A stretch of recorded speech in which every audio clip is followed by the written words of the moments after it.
જ્યાં દર્શક મિત્રો ખાસ જાણી લેજો, ગુજરાત રાજ્યની અંદર પાછલા 7 દિવસથી માવઠાએ વિરામ લીધા બાદ હવે પછી ફરી એકવાર તોફાન વધતું હોય તેમ ગુજરાતના સંપૂર્ણ ક્ષેત્રની અંદર હળવાથી મધ્યમ વરસાદ વરસવાને લઈને નવી આગાહી કરવામાં આવી રહી છે. તમે જોઈ શકો છો, ગુજરાતના સંપૂર્ણ હવામાનની અંદર પલટાવ આવતો હોય તેમ ભર ઉનાળા દરમિયાન હવે પછી ઠંડા પવનો ગુજરાતમાં ફૂંકાતા જોવા મળી રહ્યા છે. ઓમાનનો દરિયાઈ કિનારાનો ક્ષેત્ર, પાકિસ્તાનનો વિસ્તાર, અફઘાનિસ્તાન અને ઈરાનના ક્ષેત્રમાં સક્રિય બનતી નવી વેસ્ટર્ન ડિસ્ટર્બન્સ દિશા બદલીને ધીમે ધીમે ગતિ કરીને આગળ વધતી હોય તેમ સંપૂર્ણ ગુજરાતના વિસ્તારની અંદર આવનારી 24 કલાકમાં પોતાનું ભયંકર જોર દર્શાવતી જોવા મળવાની છે. આ સિસ્ટમની અસરને લઈને આવતીકાલ સવાર દરમિયાન, બપોર દરમિયાન અને સાંજ દરમિયાન ગુજરાતની અંદર ફરીથી અનેક વિસ્તારમાં તોફાની પવનોની તીવ્રતાની સાથે હવે પછી વાદળછાયું વાતાવરણ સક્રિય બનતું જોવા મળવાનું છે. જેમાં સૌથી વધારે અસર કચ્છના ક્ષેત્રમાં, ઉત્તરીય ગુજરાતના ક્ષેત્રથી લઈને હવે પછી સૌરાષ્ટ્રના તમામ તટીય વિસ્તાર ઉપર વાતાવરણની અંદર અચાનક મોટો પલટાવ જોવા મળવાનો છે.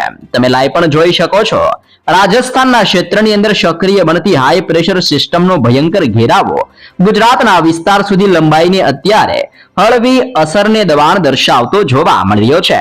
બંગાળની ખાડીના ક્ષેત્રથી અરબી સમુદ્રના સંપૂર્ણ વિસ્તારની અંદર હવે પછી તોફાન વધી રહેલું જોવા મળી રહ્યું છે. સિસ્ટમની અસર અને બદલાઈ રહેલા હવામાનને જોતા દક્ષિણીય ભારતના સંપૂર્ણ વિસ્તારોની અંદર પ્રી મોન્સૂન એક્ટિવિટી એટલે કે ચોમાસા પહેલાનો વરસાદ અત્યારે ભૂક્કા કાઢતો જોવા મળી રહ્યો છે. સાથે સાથે એક નવું મજબૂત અને ખુખાર વાવાઝોડું સક્રિય બનતું જોવા મળી રહ્યું છે. ફિલિપાઇન્સના આજુબાજુના દરિયાઈ કાંઠાના વિસ્તારમાં તોફાની, ભયંકર અને અતિ ખુખાર નવું વાવાઝોડું સક્રિય બનીને ફિલિપાઇન્સના દેશોની અંદર તબાહી મચાવી રહેલું જોવા મળી રહ્યું છે. તમે જોઈ શકો છો, વાવાઝોડાનો ખતરો આ સંપૂર્ણ વિસ્તારની અંદર પોતાની સ્ટ્રફ લાઇન લંબાવી રહેલો જોવા મળી રહ્યો છે. આ સિસ્ટમની અસરને લઈને ધીમે ધીમે હવે પછી બંગાળની ખાડીના વિસ્તારની અંદર પણ દબાણ સક્રિય બનતું હોય તેમ બંગાળની ખાડીના ક્ષેત્રથી ફિલિપાઇન્સના સંપૂર્ણ વિસ્તારમાં હવાનું જોર વધી રહેલું જોવા મળી રહ્યું છે. આમ હવે સિસ્ટમનો પટ્ટો બંગાળની ખાડીના ક્ષેત્રથી અરબી સમુદ્રના તટીય વિસ્તારની અંદર હળવી હલચલ દર્શાવી રહેલો જોવા મળી રહ્યો છે. જ્યાં દર્શક મિત્રો તમે લાઈવ જોઈ શકો છો, ઓમાનના તટીય ક્ષેત્રમાં પાકિસ્તાન ને રાજસ્થાનના વિસ્તારમાંથી આગળ વધતી સિસ્ટમ ગુજરાતના વિસ્તારમાં વળાંક લઈને દક્ષિણીય ભારતના વિસ્તારમાંથી પણ આ નવી સિસ્ટમો દિશાઓ બદલીને આગળ વધતી હોય તેમ સંપૂર્ણ ગુજરાતના હવામાનની અંદર આ નવી સિસ્ટમો પોતાની તીવ્ર અસરને જોર દર્શાવી રહેલી જોવા મળી રહી છે. જેની અસરને લઈને આગામી 3 દિવસની અંદર સંપૂર્ણ ગુજરાતના હવામાનની અંદર ફરીથી પલટાવ સાથે વાદળોના હળવા ઝુંડ મંડરાતા જોવા મળવાના છે. અરબી સમુદ્રના તટીય ક્ષેત્ર અને ઓમાનના વિસ્તારમાંથી ભેજયુક્ત પવનો ગતિ કરતા હોય તેમ ગુજરાતના વિસ્તારની અંદર હવે પછી ભેજનું પ્રમાણ વધી રહેલું જોવા મળી રહ્યું છે. જેમાં 25 થી લઈને 30 કિલોમીટર પ્રતિ કલાકની ઝડપે પવનની ગતિવિધિઓ તીવ્ર બનવાની સાથે ગુજરાતના સંપૂર્ણ વિસ્તારની અંદર મોટા પલટાવોની આગાહી કરવામાં આવી રહી છે. તમે જોઈ શકો છો, ધીમે ધીમે કચ્છ અને સૌરાષ્ટ્રના વિસ્તારોની અંદર વાદળછાયું વાતાવરણ સક્રિય બનતું જોવા મળી રહ્યું છે. તોફાની પવનોની તીવ્રતાની સાથે લખપતના વિસ્તારોની અંદર, તે ઉપરાંત અત્યારે ખાવડ, રાપર, નળિયા, બાડલીના વિસ્તારોની અંદર આગામી 3 કલાકમાં મોટા પલટાવ સાથે ઠંડા અને ભેજયુક્ત પવનો ફૂંકાતા જોવા મળી શકે છે.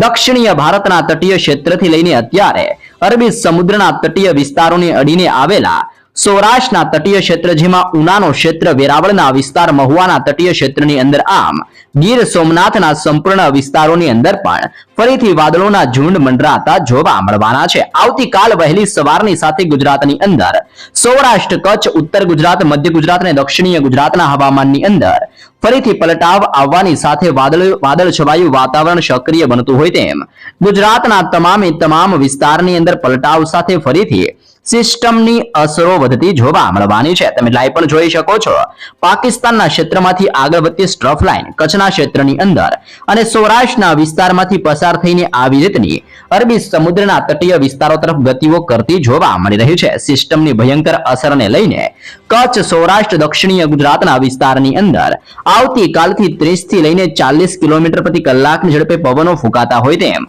ફરી એકવાર માવઠાનું સંકટ વધતું હોય તેમ ગુજરાતની અંદર હવામાનની અંદર મોટા પલટાઓની શરૂઆત જોવા મળવાની છે. આ બધાની વચ્ચે ગુજરાતની અંદર ખાસ કરીને 19 તારીખ, 20 તારીખને આવનારી 21 તારીખના રોજ માવઠાના ભયંકર ખતરાને લઈને મોટું એલર્ટ જાહેર કરવામાં આવી રહ્યું છે. જી હા દર્શક મિત્રો, 19 તારીખથી આવનારી 21 તારીખ દરમિયાન ગુજરાતના સંપૂર્ણ ક્ષેત્રની અંદર ઓચિંતાના મોટા પલટાઓ આવવાની સાથે માવઠાનું ભયંકર દબાણ સક્રિય બનતું હોય તેમ ગુજરાતના તમામ વિસ્તારની અંદર વાદળ છવાયા વાતાવરણ સાથે માવઠાને લઈને તાજી નવીન લેટેસ્ટ આગાહીઓ દર્શાવવામાં આવી રહી છે. અત્યારે પૂર્વીય ભારતના વિસ્તારમાંથી પણ નવી સિસ્ટમો સક્રિય બનીને દિશાઓ બદલીને ગુજરાતના વિસ્તારોની અંદર આગળ ગતિઓ કરતી જોવા મળી રહી છે. આમ નવી સિસ્ટમની તોફાની અસરને જોતા હવે પછીની 24 કલાકમાં ગુજરાતની અંદર દ્વારકાના તટીય ક્ષેત્રમાં પોરબંદર, ભાનવર, સલાયા, જામનગર, રાજકોટ, ચોટીલા, સુરેન્દ્રનગર, મોરબીના સંપૂર્ણ ક્ષેત્રની અંદર તે ઉપરાંત ગોંડલ, જસદણ, જુનાગઢ, પોરબંદર, અમરેલી, ભાવનગર, અલંગ, મહુવા, ગીર સોમનાથ, ઉનાના તમામ વિસ્તારમાં વાદળ છવાયા વાતાવરણ સાથે ફરી એકવાર માવઠાનું જોર જોવા મળી શકે છે. આપણે દક્ષિણીય ગુજરાતના વિસ્તારોની જો વાત કરીએ તો દક્ષિણીય ગુજરાતના અનેક ક્ષેત્રની અંદર પલટાવની હળવી શરૂઆતો જોવા મળી રહી છે, જેમાં સુરતનો વિસ્તાર, વ્યારાનો ક્ષેત્ર, આહવા, વલસાડના ક્ષેત્રની અંદર નવસારી, ડાંગના વિસ્તારની અંદર પણ ફરીથી હવાનું હળવું દબાણ સક્રિય બનીને દિશા બદલતું હોય તેમ ગુજરાતની અંદર દક્ષિણીય ગુજરાતના હવામાનની અંદર પણ પલટાવની શક્યતાઓ દર્શાવવામાં આવી રહી છે. મધ્ય ગુજરાતની અંદર વડોદરા, ખંભાત, નડિયાદ, ધોળકા, અહેમદાબાદના ક્ષેત્રથી લઈને હવે પછી બોડેલીના વિસ્તારની અંદર પણ વાદળ છવાયું વાતાવરણ બનતું જોવા મળી રહ્યું છે. ઉત્તરીય ભારતના વિસ્તારમાંથી આગળ વધતી સિસ્ટમ રાજસ્થાનના ક્ષેત્રથી ઉદયપુરના વિસ્તારમાંથી હવે ગતિ કરીને ઉત્તર ગુજરાતના વિસ્તારમાં જોર દર્શાવતી હોય તેમ આવનારી કલાકમાં રાધનપુર, મહેસાણા, પાલનપુર, ખેડબ્રહ્મા, હિંમતનગરના ક્ષેત્રથી લઈને થરાદના વિસ્તારની અંદર જોર દર્શાવતી હોય તેમ બનાસકાંઠા અને સાબરકાંઠાના વિસ્તારની અંદર પણ ફરીથી વાદળ છવાયા વાતાવરણ સાથે હળવા વરસાદીય છાંટા અને ઝાપટા સ્વરૂપીય વરસાદીય માહોલનું જોર વધતું જોવા મળવાનું છે. જી હા દર્શક મિત્રો, ફરીથી ગુજરાત ઉપર હવે પછી માવઠાનું સંકટ ટોળાતું જોવા મળવાનું છે, જેમાં 19 તારીખ, 20 તારીખ ને 21 તારીખના રોજ સૌથી ભારે ખતરાને લઈને ગુજરાતમાંથી અત્યારથી જ એલર્ટ જાહેર કરવામાં આવી રહ્યું છે અને ખેડૂતોને પણ પોતાના કાપણી કરેલા પાકને સુરક્ષિત જગ્યાઓ પર ખસેડી લેવા માટે ખાસ સૂચનાઓ દર્શાવવામાં આવી રહી છે. આમ જેમ સિસ્ટમો સક્રિય બનીને ધીમી ગતિએ આગળ વધી રહી છે તેમ આગામી 24 કલાકમાં ગુજરાતના સંપૂર્ણ ક્ષેત્રમાં મોટા પલટાવ અને વાદળ છવાયા વાતાવરણ સાથે ફરીથી માવઠાનું જોર ગુજરાતમાં વધવાને લઈને નવી શક્યતા દર્શાવવામાં આવી છે. ગુજરાતના જાણીતા આગાહીકાર હવામાન નિષ્ણાંત અંબાલાલ પટેલ દ્વારા ફરી એકવાર આગાહી કરવામાં આવી છે. એપ્રિલ મહિનાની અંદર કાળઝાળ ગરમી બાદ હવે પછી ફરી એકવાર કમોસમી વરસાદની આફતને લઈને મોટી શક્યતાઓ દર્શાવવામાં આવી રહી છે. ખાસ જાણી લેજો કયા દિવસો દરમિયાન કયા વિસ્તારની અંદર હવામાન બદલાશે અને મોસમ પલટાવાની સાથે માવઠાને લઈને નવી નક્કોર આગાહીકાર અંબાલાલ પટેલ દ્વારા દર્શાવવામાં આવી રહી છે. ગુજરાતની અંદર હવામાન બદલાતા હવે પછી જાણીતા હવામાન નિષ્ણાંત અંબાલાલ પટેલ દ્વારા મોટી આગાહી કરવામાં આવી છે. આગામી દિવસોની અંદર રાજ્યની અંદર ગરમીનો પારો આસમાને પહોંચવાની સાથે કમોસમી વરસાદની પણ તીવ્ર શક્યતાઓ વધતી હોય તેમ ભર ઉનાળા દરમિયાન માવઠાનું જોર વધતું જોવા મળવાનું છે. એપ્રિલ માસની અંદર અંત સુધીની અંદર વાતાવરણની અંદર મોટા ઉલટફેર જોવા મળવાના છે, જેને લઈને ખેડૂત અને સામાન્ય જનતાને હવે પછી સાવચેત રહેવાની ખાસ જરૂર પડવાની છે, કારણ કે ગરમી અને માવઠાની આમ બેવડી ઋતુના અનુભવને લઈને રાજ્યના અનેક વિસ્તારોની અંદર મિશ્ર ઋતુના અનુભવના કારણે રોગચાળો વધશે અને સતત માવઠાને લઈને ખેડૂતોના પાકોને પુષ્કળ નુકસાન થવાની ભીતિઓ સતાવી રહી છે. તમે જોઈ શકો છો અત્યારે ઓમાનના ક્ષેત્ર, અફઘાનિસ્તાન, ઈરાનના વિસ્તારમાંથી આગળ વધતી વેસ્ટર્ન ડિસ્ટર્બન્સની અસરને લઈને અનેક ક્ષેત્રની અંદર તોફાની પવનોની તીવ્રતાની વચ્ચે હવે પછી દબાણ સક્રિય બનતું જોવા મળી રહ્યું છે.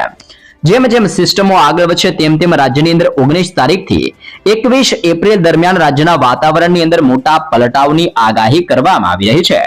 આખરી ગરમીના નવા રાઉન્ડ બાદ તરત જ વાતાવરણની અંદર પલટાવની શક્યતાઓ દર્શાવવામાં આવી છે. અંબાલાલ પટેલ દ્વારા જણાવવામાં આવ્યું છે કે 19 થી 21 એપ્રિલ દરમિયાન રાજ્યના હવામાનની અંદર મોટા ફેરફારો જોવા મળવાના છે. આ સમયગાળા દરમિયાન આકાશની અંદર વાદળોના તીવ્ર ઝુંડ ઘેરાતા હોય તેવી આગાહીઓ કરવામાં આવી રહી છે. અનેક વિસ્તારમાં તોફાની પવન ફૂંકાશે, જેને લઈને ગરમીની અંદરથી હવે લોકોને થોડીક રાહત રાહત મળતી જોવા મળવાની છે. હાલ તમે જોઈ શકો છો ઓમાનના તટીય ક્ષેત્રની અંદર અને દક્ષિણીય ભારતના તટીય વિસ્તારોની અંદર પણ વીજળીના કડાકા ભડાકા સક્રિય બનીને ધીમે ધીમે ગુજરાતના વિસ્તારો તરફ ગતિઓ કરતા જોવા મળી રહ્યા છે. એપ્રિલ મહિનાના અંતની અંદર કમોસમી વરસાદને લઈને મોટી શક્યતાઓ દર્શાવવામાં આવી છે.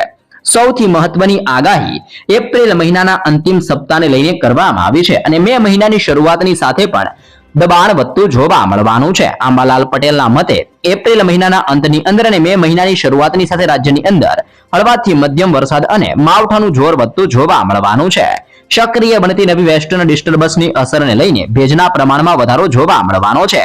અનેક વિસ્તારમાં ગાજવીજ સાથે વરસાદનું દબાણ વધતું જોવા મળવાનું છે. આ કમોસમી વરસાદથી કેરીના પાકોને નુકસાન થશે અને ઉનાળુ પાકોને પણ પુષ્કળ નુકસાન થવાની ભીતિ ખેડૂતોને સતાવી રહી છે. આમ નવી સિસ્ટમોની અસરને લઈને વાતાવરણની અંદર મોટા પલટાવ સાથે હવે પછી ગુજરાત ઉપર ફરી એકવાર માવઠાનું સંકટ ટોળાતું જોવા મળવાનું છે.